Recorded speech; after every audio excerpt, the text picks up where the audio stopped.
Drop some knowledge on them. Drop some knowledge on them. Drop some knowledge on them. Drop some knowledge on them. Drop some knowledge on them. Drop some knowledge on them. Drop some knowledge on them. Drop some knowledge on them.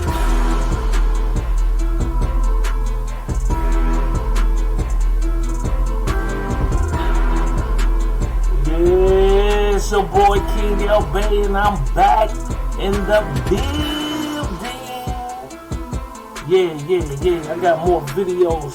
I'm finna start dropping hot content. Be looking for books. I'm gonna be doing. I already got How to Stop Child Support book right on Amazon. So I'm gonna let y'all see the promotion of the book. I'm gonna start dropping this knowledge on y'all. So let's talk about these contracts, family. Family, let's talk about these contracts. So, don't you know there is a such thing as non-commercial contracts and commercial contracts, right? The element is intent. So, the one thing you got to understand is the contract itself. Do it have commercial intent? Commerce intent. So you need to understand this. There is such thing as non-commercial and commercial contracts out there in the public and in the private. Just because you're a non-profit, if you don't spell out that this is not for commercial intent, right? To null and void the commercial activity, right? Regulated by Congress, you see what I'm saying? The contract game is very important. See, a lot of y'all think like, I'm going to file a UCC, and that's how I'm going to get down with the UCC. But if you don't have your contracts, right, it ain't going to Monster Ultra is giving you the chance to live the Ultra life. Enter for a chance to win an exclusive party experience at Miami Art Week. Be a VIP and score access to an unmissable concert with Coi Leray. Thanks We're going to to talk Monster about Ultra. different Click or things. tap to enter Did now. you know there's a difference between clauses and provisions? You got to understand there's a difference between a clause and a provision, right? You got to understand right, the difference. Provisions is where you set parameters, like on a contract. Like, let's say you got a 30-year mortgage, so you got a start date and an end date, and then you have certain parameters within that, right? You set certain things in there, then you might have a clause in there. This is why I talk about trigger language. We got to understand what we're doing when we're talking about the difference between a provision and a clause. Most of y'all don't have the necessary things to discern provision and clauses in your contract. Right? Provisions include warranties, income tax liability, and future litigation fees, right? A provision stands for liability of certain uncertain time and amount. So when you think about provisions, it's certain things that you got to specify in your contract. They appear on a company balance sheet and are recognized according to certain criteria, right? This is what I'm trying to tell y'all about provisions as it relates to contract law. Now let's get into what a clause is, right? You feel me? So let's go into a clause, right? Let's look up the definition for clause, right? Clause. Hey, Kenny Boo. Kenny Boo. Go get your thing.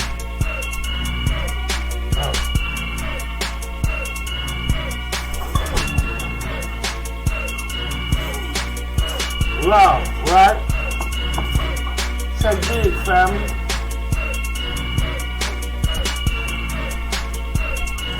You feel me? A clause. A section, a phrase, a paragraph, or segment of a legal document such as a contract, deed, will, and constitution that relates to a particular point. A document is usually broken into several number of components so that the specific sections can really be easily located, family.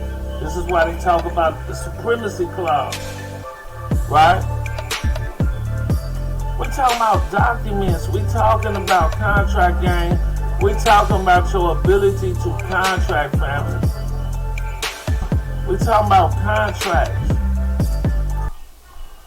We're talking about contracts. So let's go into certain things, right?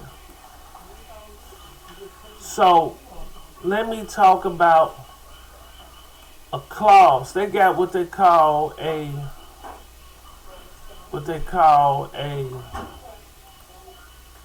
let me see. Let's go to,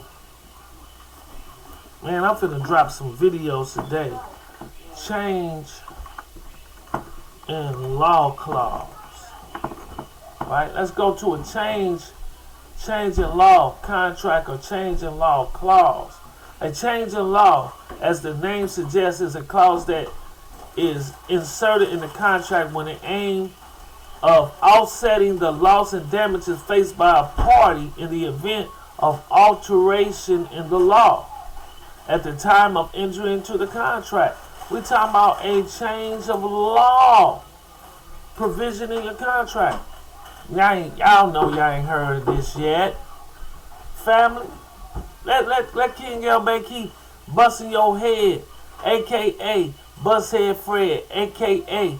Young Johnny, a.k.a. Contract Killer, a.k.a. Head Buster, a.k.a. You see what I'm saying? I'ma keep busting your head. A.k.a. Keng El Bey back in the building, dropping this knowledge on y'all all day. You feel me? Let's go. You see what I'm saying? So when you dealing in contract law, you got to understand intent.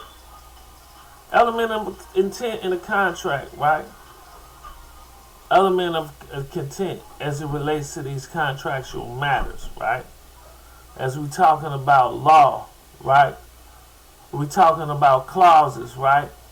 There's so many things that you need to be considering when you dealing and drafting your documents. We talking about corporate warfare, baby. Corporate warfare. The power of the pen.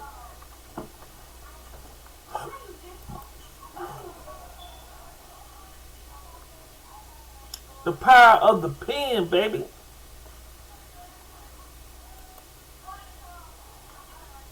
Just reading something. The power of the pen. Through war and words, both have left marks on history. Only one allow us to conquer the weakest of humanity. You understand? The power of the pen. Though war and words both have left marks on history, only one allows us to conquer the weakest of humanity. You feel me? The expression, the pen is mightier than the sword, is so familiar, but is both enlightening and mysterious.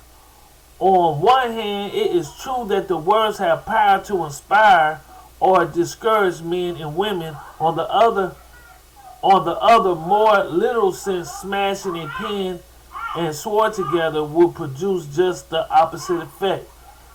You have a broken pen and spattered ink. So then what does the expression really mean? Right? Many populations have been affected by war and brute force to do things they would not normally do. With the aid of superior weapons, much good and evil has been wrought throughout history. Native Americans were driven from their homes and pioneers of Mormon faith. I am both, with weapons and a lot of divine intervention. The revolution and civil wars were fought to bring the modern United States. However, it seems the expression is really saying that in spite of all those great and terrible deeds done by weapons of war, much more have been done by the power of communication. Let me read this to y'all once again. It said, much more has been done by the power of communication. The power of communication is worse. They have done worse damage. Through contracts, treaties, and all of this, people have lost property rights through trickery, through words, through legal lease, through communication, family. Be checking out for my books. So let me go to Amazon real quick. Keng El Bey, Amazon. Okay. Let's go to Amazon, family. If you have a child support issue, y'all get the book, How to Stop Child Support, right? I'm working on a new edition, right? Keng El Bey, right? Y'all need to start getting this. I got more tools and weapons for you, man. I'm the contract killer. Let's go, family. This is Keng El Bey, and I'm signing out. Go get the book. I know you need a friend. You need a family member who need this, right? Lien removals, canceling contracts, right? The book provides powerful tips on child support and has tips on enforcing religious rights, lien removal, and canceling the contract. The reader will enjoy and be entertained by this book. You feel me? This is Keng El Bey dropping science on y'all, man. You feel me? Ain't nobody gonna bring you this sauce like the Sauce Boss. You feel me? AKA Sauce Boss, AKA Young Johnny, AKA Buzzhead Fred, AKA Contract Killer, AKA Head Buster. This is Keng El Bey signing out, family. Let me keep dropping this knowledge.